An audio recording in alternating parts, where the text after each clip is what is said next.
All right, everybody. Samori Benjamin here with New York Mets slugger DJ Stewart. DJ, welcome. Thank you for joining me. Of course. Now, today is Jackie Robinson Day in Major League Baseball, so always a really fun day. And it's a beautiful day out here at Citi Field. So you get to wear 42 today. What's it like being able to wear 42 and play on Jackie Robinson Day? I mean, it means the world to me. Obviously, having an African-American father and Caucasian mother, for me, it means a lot for me. Just for Jackie to break barriers that he did for African American players and baseball in general, it means a great deal to me to wear 42 today. So, where did you grow up? I grew up in Jacksonville, Florida, like the Jackson, North Florida area, from a small town called Yulee. Cool. So, how did you get into baseball growing up? So my dad actually played professional baseball. He was drafted by the San Diego Padres. And it's just kind of been a thing that is always like, I knew my dad played and I played all sports growing up, but baseball just kind of stuck for me. Right, so Florida, I know, is a big football state. So how much did you play football growing up? Oh yeah, I played all the way up through high school. 3-time state champion in football, 2-time state champion in baseball. So I played all the sports growing up. So how did you choose the baseball path? What made you decide to choose baseball and leave football?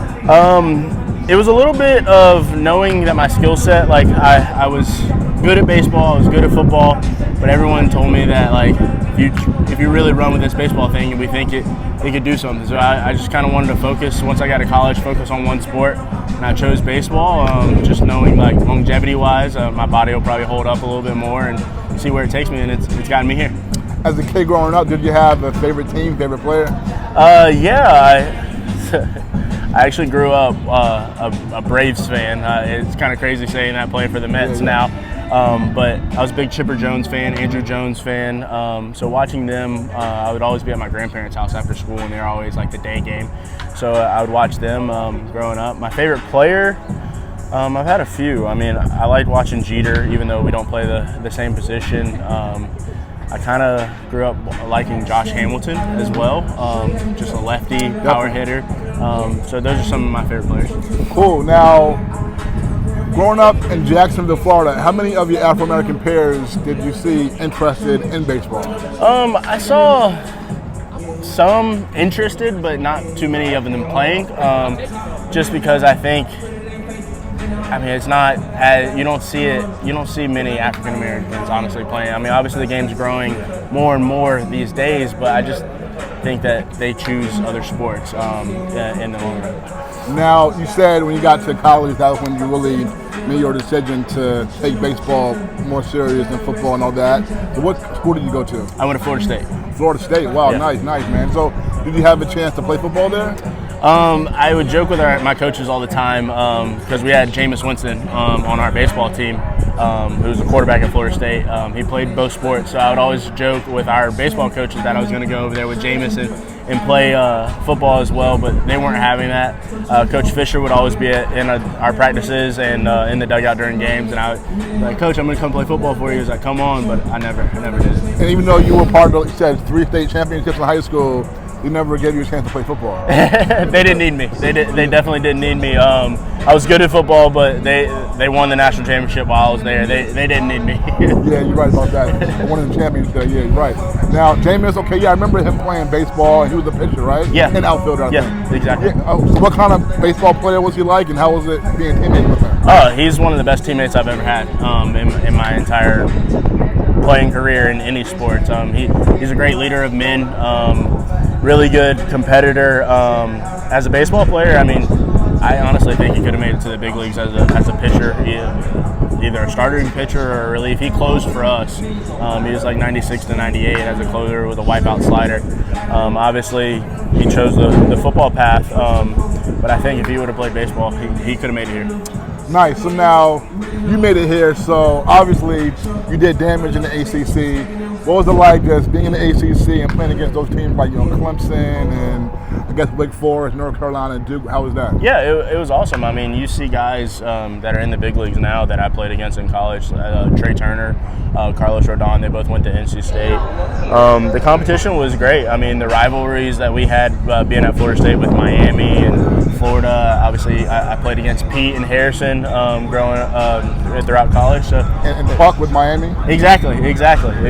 So I mean, it's great competition. Nice. Okay, so now you were drafted out of college at Florida State, right? Which round were you drafted in? First round. Nice. First round draft pick.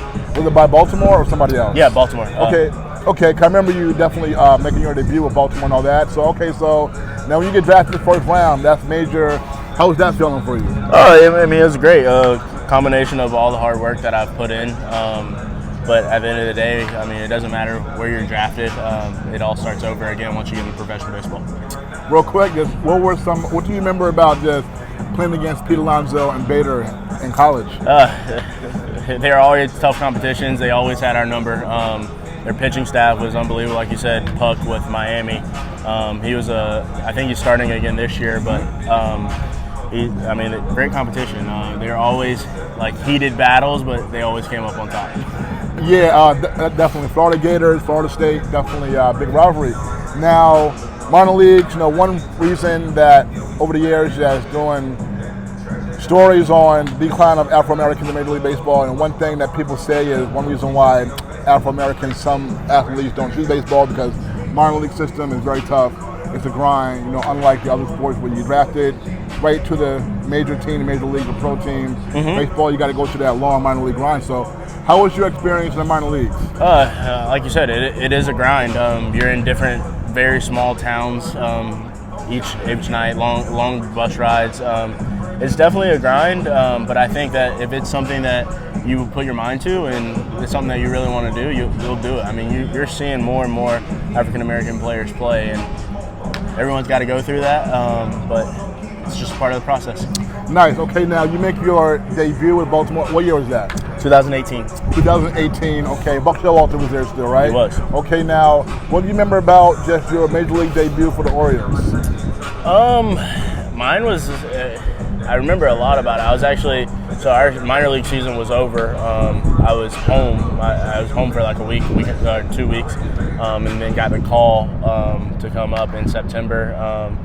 Happened fast. I think they called me that morning. I was on a flight that night, and then the next day playing. I remember my first at bat, lining one down the line, and Matt Olson robbing me, and then I didn't get a hit for a while, and finally got that hit. My first hit was a Little League home run, so it was a lot going on. Well, Little League home run was your first home run in the majors. Yeah, like not a real home run. So Little League home run. Yeah, I know you rounded the bases. Yeah, it was a single, and then they made a couple errors, and I ended up scoring. What team was that against? It was against the Toronto Blue Jays. Okay, nice. Now, Buck Showalter, he's someone who, growing up for myself, he was a Yankee manager first, so I was a Yankee fan when he was the manager of that team, and he moved around with Baltimore, and then he managed you here last year. So what was it like just playing for Buck Showalter? Buck's unbelievable. He's so knowledgeable of the game. As a young player coming up through the Baltimore system, just having him kind of like in spring training, and then the little bit of time that I spent with him in the big leagues in 18, just teaching me the ins and outs of the game, always making sure I'm on my toes and making sure I'm thinking about what play is going to happen, thinking ahead. And then last year when I played for him, you can see the different side of him, kind of with a more experienced team, and for me, a more experienced player. I'm not a rookie. I wasn't a rookie anymore. Just having trust in me and trusting the process that I've developed as a player and gained knowledge throughout my career from a rookie year to whatever year it was. DJ, I followed your career, and when you got your opportunity, you definitely had a lot of pop, sent the ball out of the ballpark with Baltimore, and now here, your second season here, you got here midway last year. How has it been for you playing in New York in this ballpark? Oh, it's been great. I love playing in New York. My family loves New York. They've opened their arms to us. It's been really special. Obviously, last year we didn't get to where we needed to and where we wanted to go. I like our team this year. We're bought in. It's a great clubhouse, great camaraderie. I'm looking forward to the rest of the year. Last one for you. You all, I believe, won 7 of your last 10 games. After starting off 0-5, you all really playing well right now. Just what has been the key for your early season turnaround? Just everyone sticking together. I mean, obviously it wasn't the start that we anticipated, but knowing that we have a good team and knowing what we went through last year and losing was not what we wanted to do. No one wants to lose, but just having that experience of what happened to us last year and just being able to rebound and understanding that it's early in the season and we have time to turn it around, but it's still like now we have turned it around. It's still early. We got to keep that going, keep the momentum, stay together. All right, folks. Here from Citi Field on Jackie Robinson Day, here with Mets outfielder and slugger DJ Stewart. All right, DJ, have fun wearing number 42 today. Thank you. Appreciate it. All right, folks, we're back. See you.